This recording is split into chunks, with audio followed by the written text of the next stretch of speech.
Hi everyone, welcome to On the Other Hand. I'm Ariane Zurcher and I am continuing in my exploration of creating this vessel. On this piece that I had used or started to use for another thing, and I thought, well, this I kind of like this. So this is the carton that berries come in, and then this is some throster that I punched in, little wrapped bouillons. You know, I've got a variety of different stitches. I've got some cotton print, and then underneath is a linen. This is what I've got so far. I've got some other cool stuff I found. This is one of my collages that I did. I'm definitely going to incorporate this. I decided that I would play around with chicken wire because chicken wire has enough of a wide mesh that I can get that undulating thing that I like and then adhere the fabric, tacking it in various places. So I'm very excited about that. I found this fabric, which is a very loose weave, and so I just started sewing and adding stuff on. So right now I'm just going to keep doing some crosses on here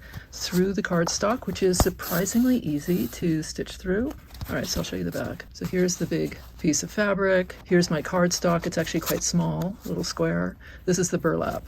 I decided I really needed to attach this part to this. So I put a strip of linen along here and I've pinned it. And that way I can continue doing what I'm doing and not worry about the fact that these pieces are actually not, there's nothing to adhere to, because now I've put a back. For the big piece, I really wanted it to be just black and this kind of off-white, maybe adding some red eventually, I don't know. I think this is the difference between a very manicured garden and a kind of garden that's wild. And I always was attracted to the sort of slightly wild-looking gardens, you know, that weren't meticulously manicured. There's a beauty in the meticulously manicured, but it's not what I'm really drawn to.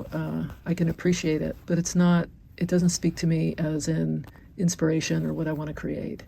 So now I've got this. I've got all this. And I think what I'm going to do now is think about how am I going to incorporate this into this bigger piece, which is how I left you before. And I said I'd come back, and then I didn't. So now I promise I will. So I think I'm going to go ahead and start stitching this down to be continued.